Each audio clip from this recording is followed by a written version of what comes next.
This video is going to look at GCSE English Language Paper 1, the fiction paper, which is 50% of your overall GCSE and lasts an hour and 45 minutes.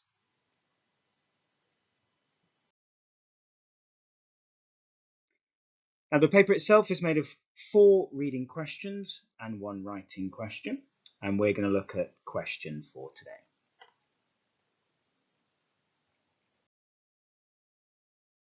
And this is what question 4 looks like. You'll be given a section from the text, and it's really important that you do look at the section that the examiner is pointing you to look at, and it will give you a statement. And here the statement is, this part of the story set in the hat shop shows that the red-haired girl has many advantages in life, and I think Rosabelle is right to be angry. Now, the statement is usually an opinion, and it could be opinion about something in the story, or it could be opinion about how the story is written. And so you are looking at that opinion and deciding if you agree or disagree, or if you're in the middle and you agree with part of it but not all of it. Now, the examiner doesn't mind whether you agree, disagree, or partly agree or partly disagree. What they're looking for you to do is to explain your ideas in detail and explain it. And it's the explanation, as all the time with English, it's the explanation that gets you the marks, not the points. So it's how you explain your ideas here. And the problems with this question is that a lot of students, when they see this question, they see the bullet points and they think automatically that their writing should be a paragraph for each of those bullet points. So some students will write a paragraph for the consider your impressions, a paragraph about evaluate how the writer conveys Rosabelle's reactions, and then support your response with references to the text. That's not what the examiner wants you to do.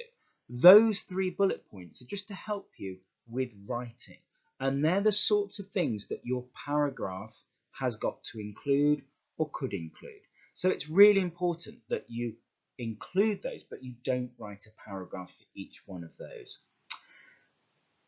Another problem with this question is that students try to write about everything, and this is where planning and thinking takes time, and it's really important that you do that because that will help you get the best answer.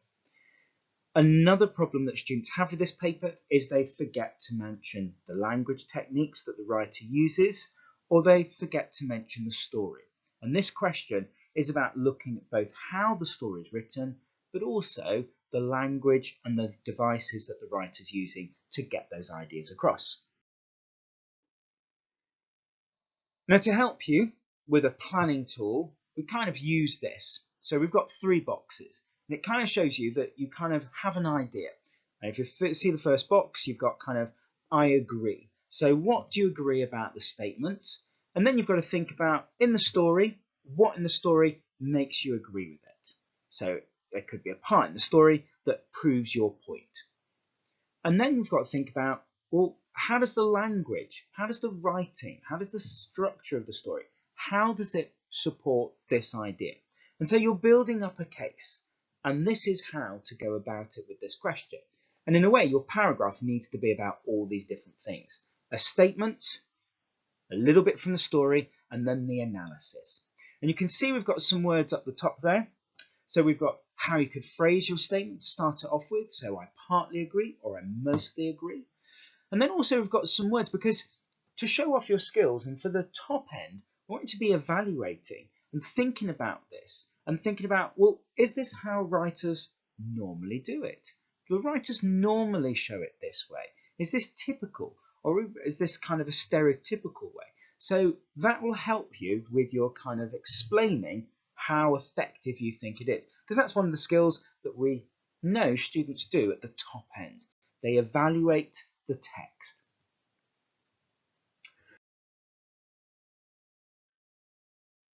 Let's go back to the question. So the best thing to do with this question is to break the statement down and try and break it down into different parts.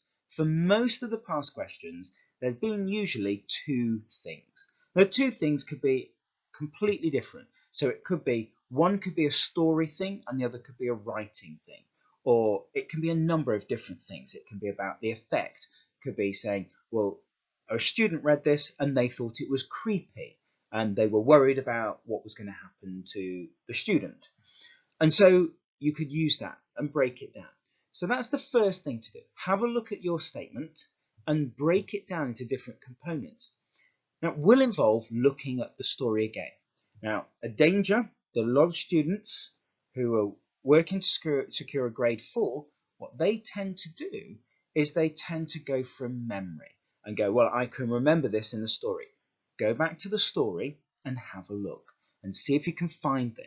So we've got two bits here. The red-haired girl has got many advantages in life. So I would be looking at the story again and think, right, where can I find? Where does it show that she's got many advantages in life? The second bit is I think Rosabelle is right to be angry.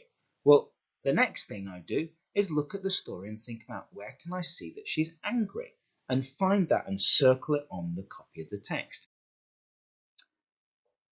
So if we look at our plan and we can see that we start off with our statement. So we've got here the red-haired girl has many advantages in life. So we could say, well, I agree. I agree that the red-haired girl has many advantages in life. And so the first thing we do is where in the story does it show us that? So the key thing is the girl swept down to the carriage and left Harry to pay and bring the box with him. So I've got a quote on there and I can explain that and say, how does that prove? Well, this girl doesn't even have to pay. She can just walk out and somebody else will pay for it. So that shows how she's got an advantage in life. The next thing is looking for where else does the writer show this? So is there any techniques or things that the writer does in the writing? So we're looking to mix the story and how it's written to prove a point. So yes, I think the red-haired girl's got many advantages because this in the story, but also I've got here the bit about a scone or scone and a boiled egg. And this idea that that's her food and that's a symbol used by the writer to show how boring this person's life is compared to this red-haired girl. So we've got that contrast. So at the start of the story, we've got somebody having a boring meal, and at the end, we've got this red-haired girl who just walks out and somebody else pays for her stuff. So she's got really lots of advantages there. So you can see that there is your plan. Let's try it with the second bit. So the second bit, we've got, I think Rosabelle is right to be angry. So we could say, I agree with that. So where in the story does it show us that? And her feet were horribly wet, and she knew the bottom of her skirt and petticoat would be coated with black greasy mud. So that bit there, well, that's her described on the bus. And so it shows us how miserable her life is. So if that was what you had to deal with, then no wonder she's angry. I'd be angry if that was happening to me, and that's the experience I've happened having. All right, so yes, I agree, because in the story it shows us that, and then we could develop our explanation. Is there anything about how it's written? So how it's described on the bus, it's described as humanity oozing out, and this idea of something oozing makes me think of like diseases or a spot or a boil and something unpleasant. So her life is described in a very, very unpleasant way, and the journey linked into kind of diseases and things like that. So it shows us how her life isn't great. So of course she's got reason to be angry.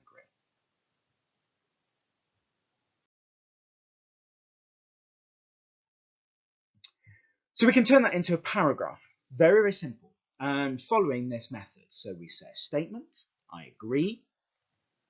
We give the evidence. So the writer shows us this by this. And then we can build it up with the analysis, and we can zoom in on the language, and we can talk about the techniques that the writer uses. And here we're talking about how the writer uses two different characters. And then we can link it else into something else in the story or at a deeper level. So this is the kind of way to write a paragraph for this question. So statement, give some evidence, analysis, and link it. This question is testing a number of skills. It's testing your ability to talk about language, about story.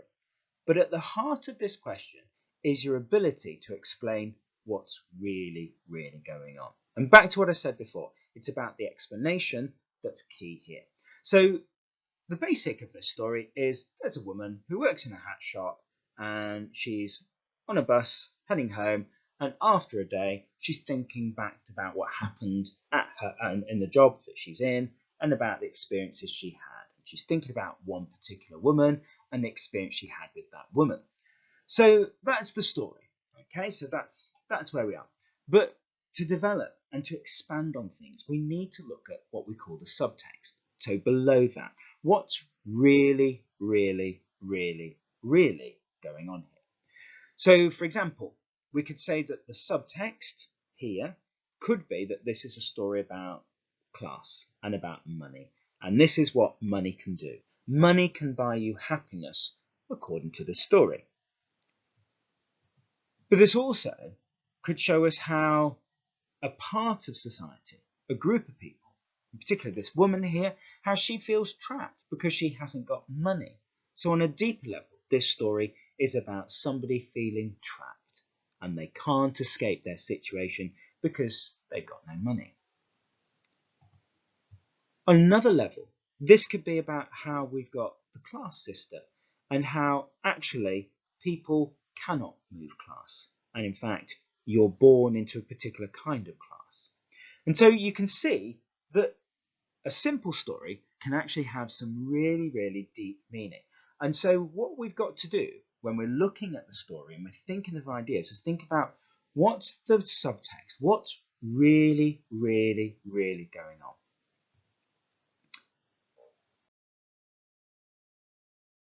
Now, if we have a look here in our paragraph that we've used, and remember, you don't use the headings that we've got here, you write it as a full paragraph yourself. But if you have a look, you can see that we're actually addressing the deeper meaning. And if you can see the bits that are in red, we've highlighted where it's actually talking about the bigger picture. And it's kind of, in a way, we call it rationalizing. It's kind of working out why is this happening here. So we've got her own dull, mundane life. We've got how basic, simple, and lacking excitement her life is. We've got the woman lives a simple and basic life, while the other woman lives a life of luxury.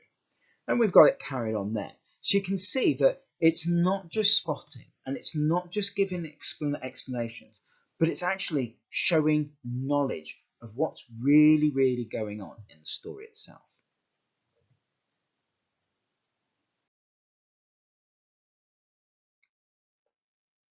Quick little quiz for you. Okay, 4 of these statements are true, and 4 of these statements are false. Based on what you've watched just now, I want you to decide which of these are true and which of these are false. And to give you a bit of time for that, you'll see there's a timer, and as that timer symbol disappears, that's when your time runs out. So quickly read through and decide which ones you think are true and which ones are false. Your time starts now.